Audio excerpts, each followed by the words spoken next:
Գյուղական բնակավայրերի զարգացման կոնկրետ կետ կա, դուք մտածում եք ինչպես զարգացնել գյուղական բնակավայրերը, որպեսզի երիտասարդները չհեռանան գյուղերից։ Գիտեք, որքան զգայուն է հայ հասարակությունը, երբ օրինակ ադրբեջանական բենզին եկավ Հայաստան, իշխանական պատգամավորը բերեց Հայաստան, Հայաստանի իշխանությունները ասում են, որպեսզի զարգանա Հայաստանի տնտեսությունը, մենք պետք է ապաշրջափակենք եւ հարաբերություն ունենք մեր հայկական տնտեսությունների հետ եւ երկար թշնամիներ լինել չեն կարող։ Դուք այս թեզը կիսում եք թե ոչ եւ եթե գաք իշխանության, ասեք օրինակ, երբ ասում եք ադրբեջանական բենզին են Հայաստանում վաճառում, մեր իշխանականներն ասում են դուք ձեր ամբողջ կյանքը ադրբեջանական հագուստ եք հագել, որ ճանապարհները ապաշրջափակվեն, հաստատ նախկին օլիգարխներն են օգտվել դրանից, բիզնեսներն են իրենց աճելու եւ զարգանալու։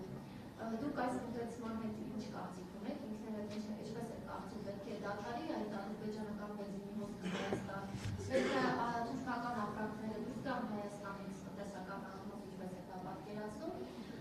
եւ ձեր քաղաքական այդուհանդերձ չեմ կարող քաղաքական հարցը տալ, քաղաքական ուժի մեջ նախկին իշխանության ներկայացուցիչներից կամ օրինակ Հայաստան դաշնքից լինելու են պատգամավորներ կամ խոսակցություններ, որ օրինակ ձեր տնտեսահարը Արման Վարդանյանը լինելու է ձեր ցուցակում, որքան հիշում եմ վերջերս դատապարտությունը խաղաղ է նախաձեռնել եւ նա ասում է ապօրինի ծախսումներով հակացան օրենքով, ձեզ համար սկզբունքային է, որ որևէ առողջություն չունենաք նախկինների հետ։ Շատ լավ։ Շնորհակալ եմ շատ։ Առաջինը գյուղերի հետ կապված ասեմ։ Գյուղերի հետ կապված մեր այցելությունների գյուղեր ցույց են տվել, ինչպես այսօր նշեցի, որ անգամ երբ որ բերքը լավ է լինում, գյուղացիները վաճառքի խնդիր են ունենում, շահույթը էլի կորցնում են գների անկման պարագայում։ Մթերմանկանը լուծում է այդ հարցը։ Գյուղեր այցելությունը ցույց տվեց, որ գյուղացիները ունեն վարկային մեծ բեռեր, ինչպես դուք հարցը տվեցիք, վարկերի հետ կապված, վարկային մեծ բեռեր ունեն, քանի որ սեզոնի սկզբում ֆինանսավորվում են, որպեսզի պարտանյութ գնեն, դիզվառելիք գնեն, վերջում խնդիր են ունենում արդեն, քանի որ այդ սեզոն կարող է խնդիր ունենան բերքի հետ կապված, իսկ երբ որ բերքը լավ է, գնի հետ կապված։ Մթերմանկանը սա էլ է լուծում։ Ֆինանսավորվելու կարիք, մեծ վարկեր վերցնելու կարիք այս դեպքում չի լինում։ Մթերմանկանը պայմանավորվում է, պարտանյութը տալիս է, հնարավոր է նաև սերմը տրամադրի եւ տեղը ստանա ապրանքը,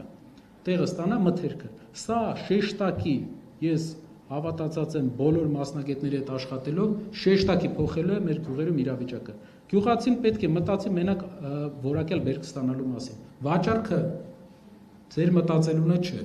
Վաճառքը պետությունը պետք է լուծի այն հարցը, որ դուք տանեք մթերմանկայան, մթերմանկայանը պետական չի լինելու։ Մթերմանկայանը կլինի մասնավոր, բայց պետության վերահսկման տակ, որի արդյունքում դուք կունենաք կայուն գներ։ Եթե այս մթերմանկայանի գինը ձեզ դուր չեկավ, կգնաք ուրիշ մթերմանկայանը։ Եվ դրանով դուք կունենաք հնարավորություն, օրինակ նույն Օձունի օրինակով, երբ իրենք եգիպտացորեն էին ստացել Հայաստանում շատ մեծ քանակի, բայց չգիտեին ինչ անեին, դուք կունենաք հնարավորություն առանց մտածել վաճառք անել։ Մյուս հարցը ադրբեջանական, թուրքականին անդրադառնամ, թուրքական հագուստը Հայաստանի շուկայում այո ուժեղ է։ Մենք պետք է այլընտրանք առաջարկենք։ Մենք չպետք է, քանի որ տարիների ընթացքում արդեն կա ձևավորված տնտեսական միավորներ, ովքեր ապրում են այդ գծի վրա, այսինքն Թուրքիայից հագուստ են բերում, վաճառում են։ Մենք քաղաքացիական պայմանագիր կուսակցության նման ռեակցիոն մոտեցման կողմնակից չենք, որ մարդկանց բիզնեսին հարված հասցնենք։ Պետք է այլընտրանք առաջարկվի։ Տեքստիլ, Հայաստանը ունենա տեքստիլ արդյունաբերություն։ Այսինքն մենք ունենք ռեգիոններ, որը պատմականորեն Գյումրին եղել է տեքստիլ արդյունաբերության Հայաստանի կենտրոնը։ Բոլորը գիտեն, որ կտորի արտադրության կենտրոնը, նաև այլ երկրներ առաջարկել։ Եթե անգամ Հայաստանը չկարողանա, մենք ունենք այլ գործընկեր երկրներ, ում հետ կարող ենք անել։ Այսինքն պետք է այլընտրանք առաջարկենք մեր գործարարներին, նոր փակենք։ Իսկ ադրբեջանականի դեպքում մենք ունենք հարց։ Մենք խնդիրներ ունենք իրար հետ դեռ։ Պետք է լուծենք, խաղաղությունը բոլորիս ցանկությունն է ու բոլորս գնալու ենք դրան։ Բայց երբ դու սկսելու ես փող ուղարկել Ադրբեջան դրա դիմաց չստանալով ոչինչ, դա բերելու է եւս մի միակողմանի պայմանավորվածության։ Մեր պահանջը եւ մեր ցանկությունը ո՞րն է այս ամբողջ process-ի։ Միակողմանիությունն է մեր դժգոհությունը։ Ինչ անում ենք ադրբեջանցիների հետ, մենք ենք զիջում։ Պահանջը բարձր դնում են, մի քիչ իջացնում ենք, ուրախանում ենք, բայց զիջում ենք վերջում։ Սա նավթը ադրբեջանական, բենզինը, դիզելը կարա մտնի Հայաստան այն պարագայում, եթե իրենք էլ գնեն մեր ապրանքը, բայց դրա համար պետք է մեր երկիրը ապրանք ունենա։ Ես հիշում եմ, որ Իրաքի Հանրապետությունը հայկական պատվիրակության այցելություններից մեկի ժամանակ, երբ գնացել են, իրենք երկու բան են, ծխախոտ ու բան են, ալկոհոլային ինչ-որ խմիչքների կոնյակ էին տարել եւ ման են գալի, թե ինչ տանեին, թե ինչ է Հայաստանը արտադրում։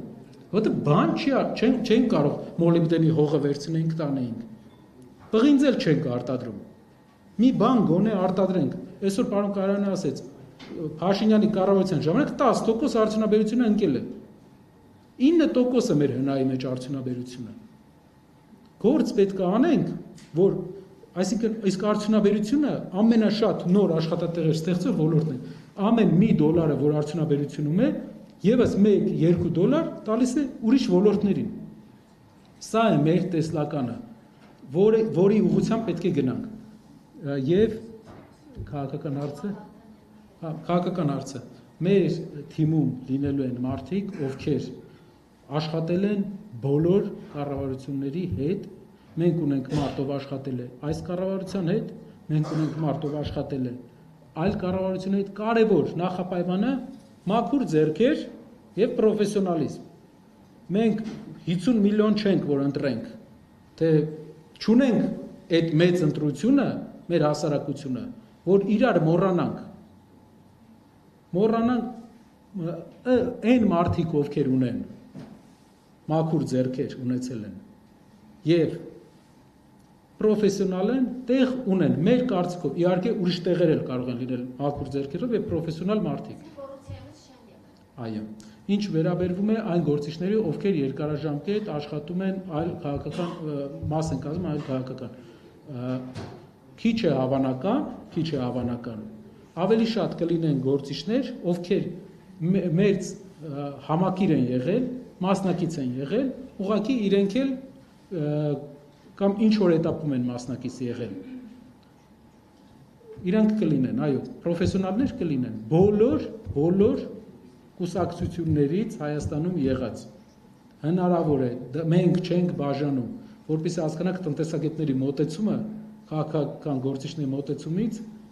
լրիվ տարբեր է։ Տնտեսագետները գնում են արդյունավետության հետևից, քաղաքական գործիչները, ես այսքան ժամանակ էլ վերջ չհասկացա հայ քաղաքական գործիչներից նշանակալի մեծամասնությունը ինչի հետևից են գնում։